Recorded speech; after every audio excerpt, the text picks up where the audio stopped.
안녕하십니까. 5분 전문가입니다. 한국 여자양국이 2023년 파리 올림픽 단체전에서 금메달을 따며 10연패를 달성한 가운데 40년에 걸친 현대차 그룹의 양궁 후원이 주목받고 있습니다. 이런 가운데 일본 시총 1위 기업인 도요타와 대비되는 모습을 보면 현대차가 도요타를 꺾는 것은 시간 문제로 보이는데 그 이유 지금부터 알아보도록 하겠습니다.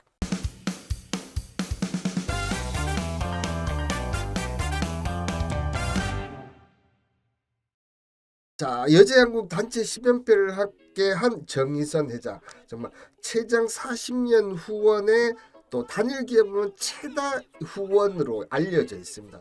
이게 바로 저는 정의선 회장의 뚝심이 아닌가 그렇게 좀 생각하는데요. 자, 이런 가운데 최근 이 LG와 도요타가 미래 협력차 관련해서 협력 관련 발표를 했습니다. 점점점 늘어나는 실적의 양 회사의 시너지 효과를 기대하면서 협력해동을 했는데 보시는 대로 주가는 어떻게 됐습니까? 쭉쭉쭉 이렇게 계속 내려오는, 발표를 했으면 올라가야 되는데 그죠? 물론 그 LG전자의 그 올해 매출액을 본다 그러면 전장 부분은 아직까지는 2조 정도밖에 되지는 않습니다. 그렇기 때문에 뭐 이 부분 때문에 주가가 올라간다고 하기는 힘들지만 최근 도요타를 보면 과연 이것이 잘된 동맹인가 협력 관계인가 이런 생각이 좀 듭니다. 연초 이후에 도요타 주가 추이를 보시면 자료는 일본 도쿄 증권거래소인데요. 자, 3월 22일 날 3,872엔 이후에 일본 정부의 도요타 인증 부정 발견을 공포하면서 주가가 떨어지기 시작하는데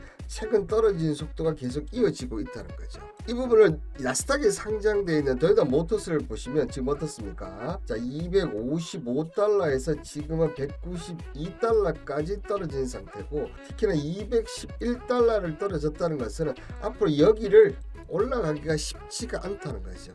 그러려면 이 도요타가 뭔가의 변화가 기대를 해야 되는데, 그런데 이 최근 현대차의 경쟁사인 도요타의 추락을 보면 자, 이런 최대 실적에도 불구하고 꼬꾸라진 이유가 있습니다. 부정 인증 및 갑질 논란의 신뢰도가 추락을 했다는 거죠. 특히나 도요타 하면 어떻게 보면 잔고장이었고 부속의 완벽함 이런 부분들이 있었는데 이 부분이 인증이 논란되는데 여기에 더해서 하청업체 갑질 논란까지 펼치면서 이 도요타 이미지가 완전히 무너졌다는 거죠. 자, 여기에 자, 요즘 방식과 맞지 않는 적식 공급과 상상 방식이 오히려 악재로다. 기존의 지금 글로벌 업체는 미래를 내다보면서 거기에 맞는 친환경차 중심으로 가고 있는데 이 도요타는 고객 중심으로 가다 보니까 그런 생산이 오히려 적시 생산 방식이 이것이 이제 앞으로 가면 갈수록 악재가 될 것이다. 여기에 능력 있는 회장이 계속적으로 그룹을 이끈다면 문제가 안 생기겠죠. 그렇지만 그분이 아니라 회장 독탁으로 해서 이 전기차 진출이 늦어진다는 등 앞서 얘기했던 적시 공급의 생산 방식이 문제가 된 이런 독단적인 경영이 계속 이어짐에 따라서 도요타가 지금은 정상을 유지를 하고 있지만 떨어질 가능성이 상당히 높다. 이렇게 분석하는 거죠. 근데 이거를 최근 실적이나 재무제표를 보면 또 알 수 있는데요. 자, 손익계산서를 보시면 자, 2023 정점을 하다 조금씩 좀 꺾이는 형태로 합니다. 하지만 1분기 그 실적을 본다면 사상 최대 어닝 시절 발표를 하긴 했습니다.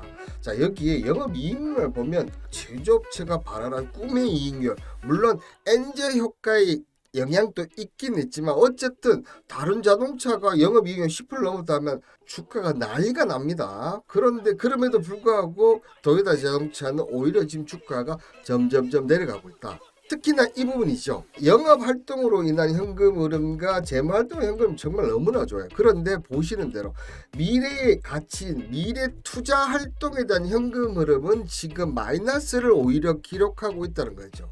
앞서 얘기 드렸던 현대차의 정의선 회장은 돈도 되지 않는 여자 양궁을 무려 40년간 계속 투자를 했습니다. 여기에는 정의선 회장의 뚝심도 있지만 또 자동차 역학 관련 부분을 또 양궁에 대입하고 양궁 관련 부분들을 또 자동차에 대입하는 이런 서로 윈윈하는 전략을 펼쳤다는 점에서 앞으로 미래의 투자 활동이 없는 도요타보다 현대차가 미래를 가면 갈수록 격차를 줄이고 앞으로 역전을 하는 것은 시간 문제일 수밖에 없다는 거죠. 그 대표적인 게 바로 보스턴 다이내믹스를 인수를 한 게 아닌가 그렇게 좀 생각이 듭니다.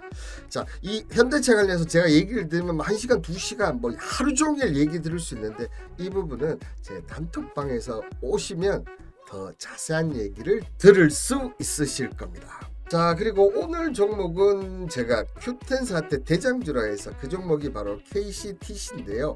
안타깝게도 5% 상승을 못했어요. 자, 주식 차트 제가 설명을 드릴 때 이렇게 했죠. 윗꼬리 1을 장악했기 때문에 오늘 상한가가 나면 자 월요일 날 5% 이상 나올 가능성이 상당히 높다 이렇게 했는데 주말에 Q10 사태가 너무 안 좋은 게 나와서 그런가요? 보시는 대로 5% 상승을 못했습니다.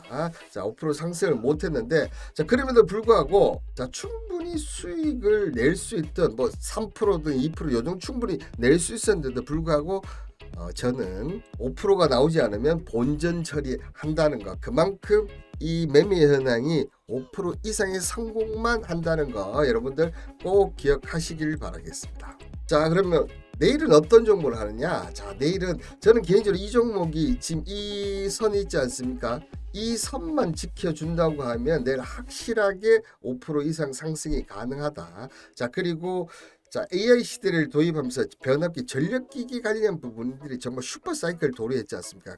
근데 솔직히 너무 올랐어 종목들이. 근데 자, 여기에 보시는들 새로운 종목이 들어왔어요, 여러분들. 따끈따끈한 새로운 종목이 들어왔어요. 그래서 제가 요 가격만 지켜준다면 이 종목은 앞으로 계속적으로 최소 6개월간은 움직일 가능성이 높지 않나. 자, 내일 플러스 5% 종목도 꼭 기억하시길 바라겠습니다. 자, 5분 전문가 단톡방 및 종목 문의는 010-2164-4887번으로 보내주시길 바라겠고요. 이제 뭐 인원도 어느 정도 찾기 때문에 저는 이제 간절한 분만 찾고 있습니다. 간절하게 원하시는 분은 그런 분들 문자 보내시면 되겠습니다.